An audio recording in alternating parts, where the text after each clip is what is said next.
Bien, vamos a estudiar lo que son los trastornos hemodinámicos, tromboembolia y shock. Vamos a hablar primero de lo que es una hiperemia.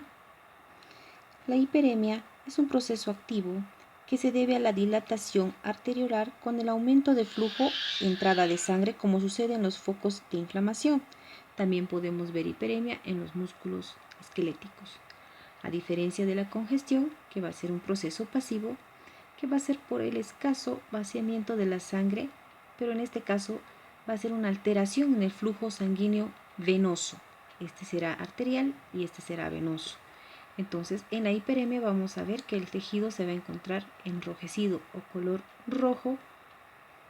En la congestión vamos a observar que la estructura va a encontrarse de color rojo, azulado o mate. Podemos ver aquí una imagen justamente de un hígado congestionado, donde se va a poder ver en forma de nuez moscada. Vamos a poder observar que se encuentran unos espacios justamente de color rojo azulado. Podemos ver aquí en este corte y en esta imagen histológica que se observa un color mucho más azulado y más pronunciado, mostrándonos los tejidos cianóticos. ¿De quién? De la congestión. Ahora vamos a hablar un poco de lo que es un edema. Edema, que es un acúmulo anormal de líquido en el espacio intersticial. Puede ser ocasionado por diferentes mecanismos relacionados con el control y el manejo de las presiones y volúmenes corporales. El edema puede ser generalizado o puede ser localizado. Es importante definir que la acumulación de líquido intersticial dentro de los tejidos va a provocar el aumento de volumen de ciertas estructuras, ¿no? Entonces vamos a poder hablar justamente de dos tipos de edema, del edema generalizado y del localizado. Una de las patologías importantes del edema generalizado es anasarca, que es un edema general de todo el organismo. Es grave y es caracterizado por una intensa tumefacción de los tejidos subcutáneos, con acumulación justamente de líquidos en las cavidades corporales. Bien. Ahora, lo que es el edema localizado es la obstrucción, puede ser por obstrucción venosa, puede ser por el consumo de sal, etc. Dentro de estos tenemos tres ejemplos: ascitis, localización en la cavidad peritoneal; hidrotórax, localizado en la cavidad pleural; y hidropericardio, en la cavidad pericárdica. Si se dan cuenta, hidro, acúmulo de líquido o agua en esas estructuras. Ahora, ¿cuáles son las causas del edema? El edema se va a dar por diferentes causas. Uno, por aumento de la presión hidrostática, es decir, la presión de agua o líquidos dentro y fuera del espacio intersticial. Puede ser por la reducción de la presión osmótica del plasma, puede ser por una obstrucción linfática a través de los ganglios linfáticos, retención de sodio por la ingesta excesiva de sal, que va a provocar una alteración a nivel renal. Otra, inflamación. En las inflamaciones agudas y en las crónicas también puede existir edema. Aquí vamos a ver unas imágenes de un edema localizado. Aquí podemos ver una pierna en estado normal, aumento del edema, y aquí el edema. Vamos a ver, ya hemos dicho que el edema se puede presentar en los músculos esqueléticos, ¿verdad? Entonces aquí podemos ver, miren cómo está aumentando el edema, aumentando el volumen, no solamente el volumen muscular, además va a existir una presión, y vean cómo se encuentra esta vena. Se encuentra con aumento de volumen debido a la presión que está haciendo este músculo, ejerciendo una presión a nivel de las estructuras que se encuentran vecinas a esta región. Aquí tenemos un ejemplo, una imagen. Este es un método donde puede uno saber si la estructura del organismo se encuentra edematizado. Obviamente que esta prueba lo podemos hacer en las piernas, en los brazos. Bien, estamos poniendo el dedo justamente durante unos 10 segundos, 15 segundos, manteniendo presionado a nivel de la pierna, como en este caso, o a nivel de la estructura. Levantamos el dedo y se mantiene la presión. Entonces decimos que esta pierna o esta estructura se encuentra edematizada o con aumento de líquido intersticial. Bien. Ahora vamos a hablar un poco de lo que es la hemorragia. La hemorragia, que es definida como una extravasación de la sangre o de los vasos sanguíneos, que suele ser una consecuencia de una lesión o de una formación defectuosa de un coágulo que puede formar justamente una presión y hacer la ruptura de un vaso o de un capilar.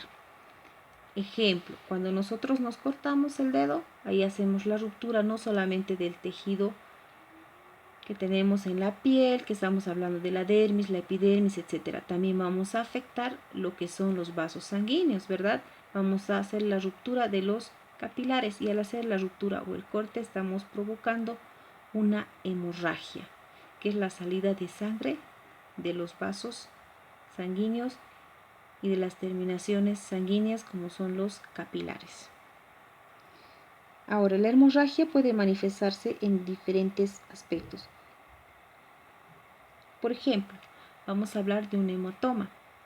Un hematoma también es una hemorragia interna donde vamos a observar que se va a ver justamente una estructura de color roja a morada.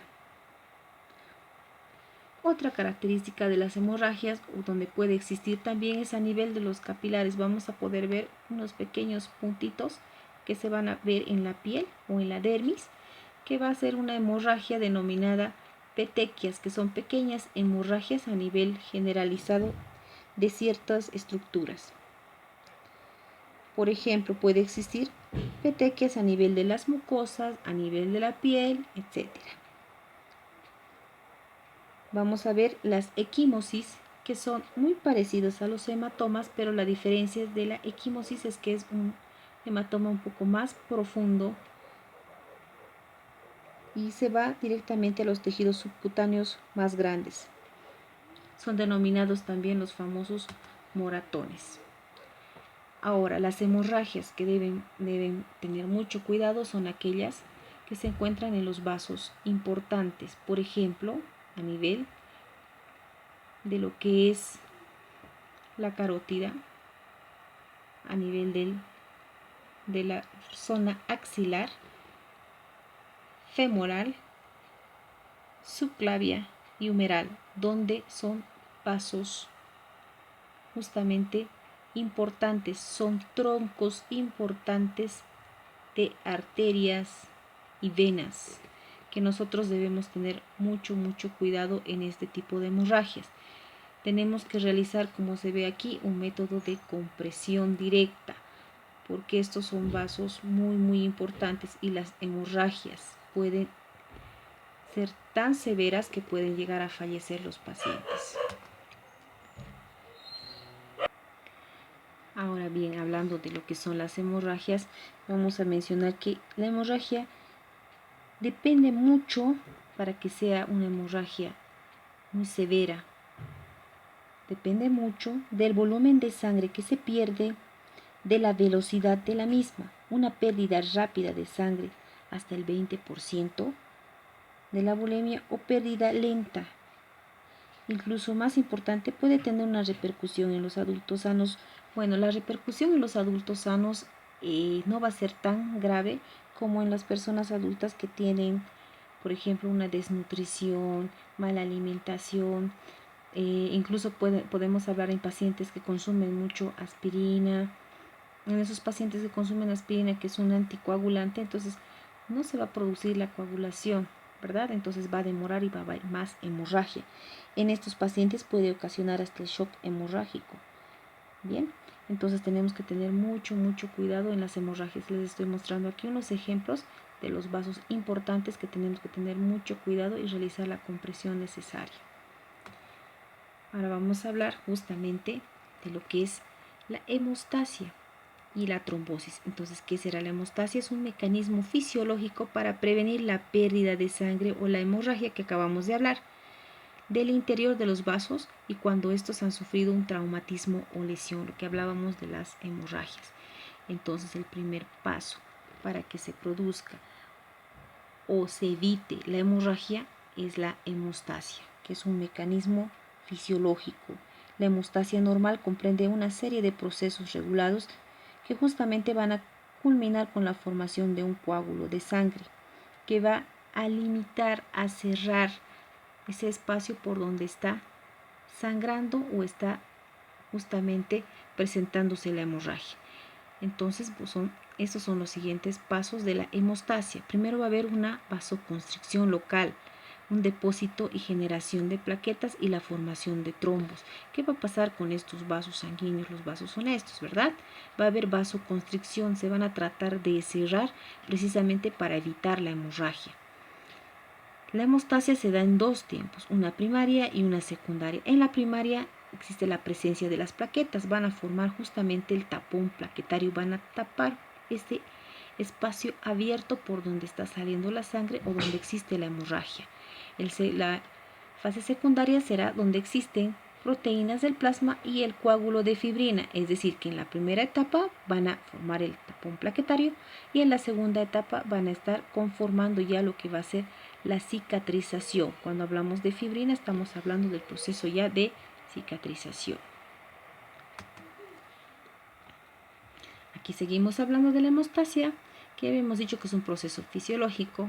Primaria, ya sabemos, el trombo plaquetario, aquí tenemos en esta imagen, vean, el trombo plaquetario, y en la segunda fase o en la hemostasia secundaria que se va a formar el tejido de fibrina o de cicatrización y la formación del colágeno. Entonces, ¿qué será la trombosis? Hemos hablado de hemostasia y trombosis. Ahora, trombosis es la formación de un coágulo en el interior del vaso, posterior a una respuesta hemostásica.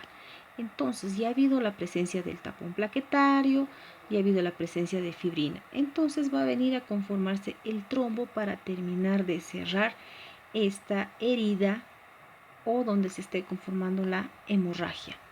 Existen dos tipos de trombos, el trombo blanco y el rojo. El blanco, que son donde van a ir los trombocitos, fibrina y pocos eritrocitos, esto se va a dar en las arterias, y el trombo rojo se va a dar en las venas, donde va a haber presencia de eritrocitos, fibrina, pero menos cantidad de plaquetas. Estamos hablando de los vasos. Esta diferencia hace de trombo blanco y trombo rojo a nivel de arterias y venas. Pero hablando de la definición de un trombo, entonces es la formación de un coágulo en el interior de un vaso posterior a una respuesta hemostásica. Vamos a ver en esta imagen que en la primera etapa de la conformación o de la hemostasia dijimos que va a haber una vasoconstricción. Este vaso lesionado va a empezar a cerrarse, va a haber una vasoconstricción, se está cerrando. En una segunda etapa va a haber una hemostasia primaria. Bien, en esta vamos a poder observar una hemostasia primaria.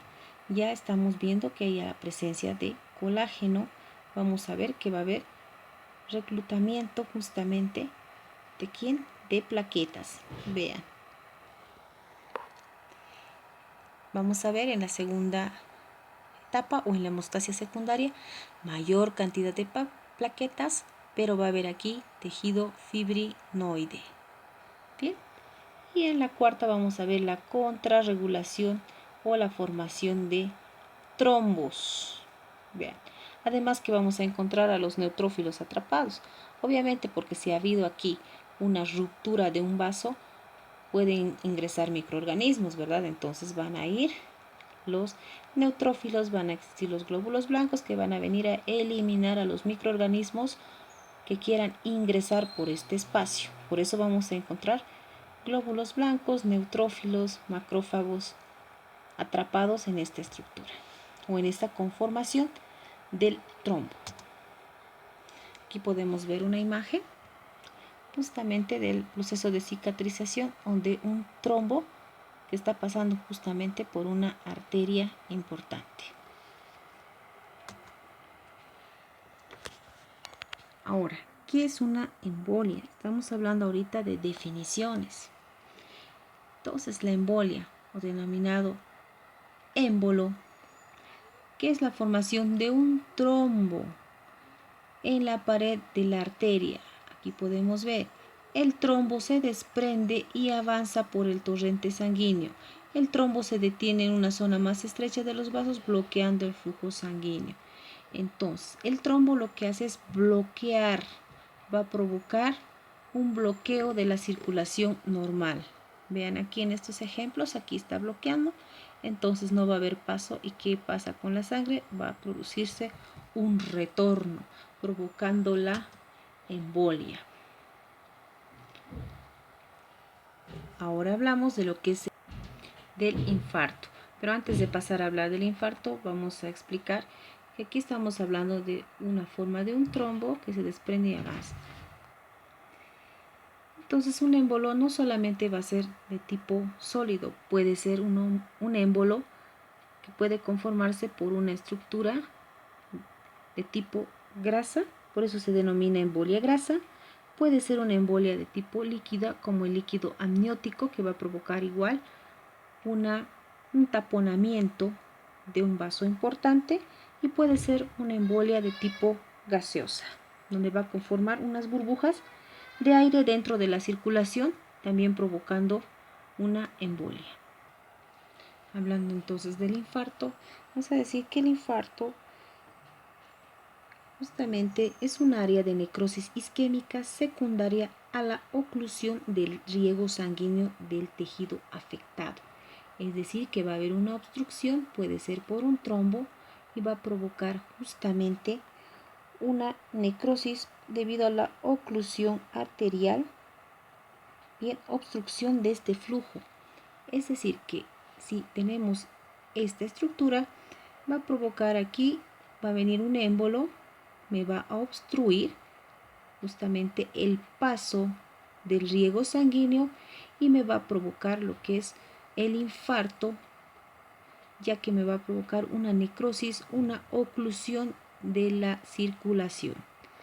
Bien, aquí tenemos las causas de un infarto: el exceso en estrés. Tenemos dietas irregulares ricas en grasas que van a aumentar el nivel de colesterol en sangre. Lo que habíamos visto hace un momento, los émbolos de grasa que van a llegar a obstruir la circulación normal. Esto va a provocar un infarto y posteriormente puede provocar la muerte, ¿verdad? Ahora hablamos de lo que es el shock.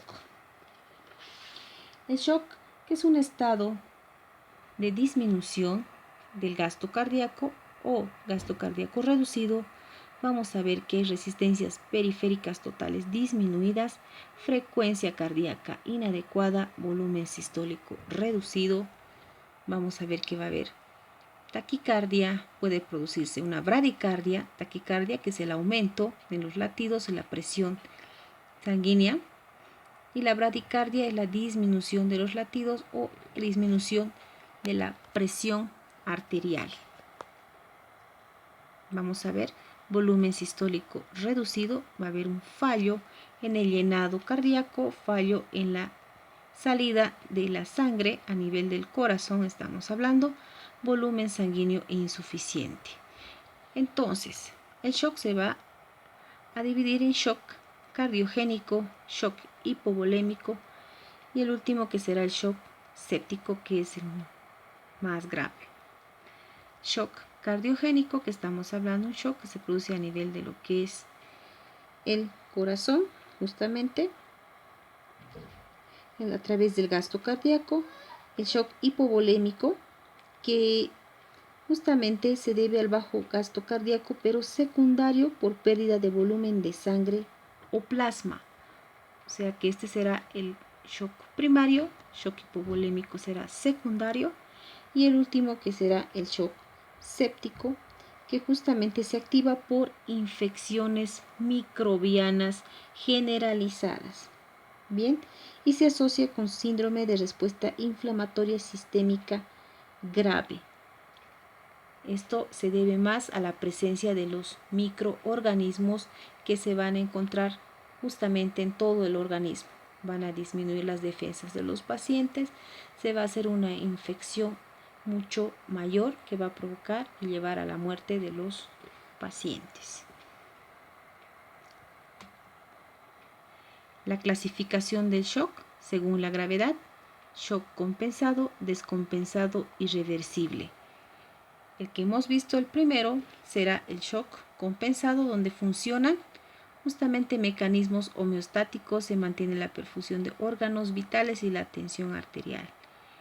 El segundo, que estaría entrando a una etapa un poco más grave, donde fallan los mecanismos homeostáticos, aparece la hipotensión arterial, hipoperfusión de órganos vitales.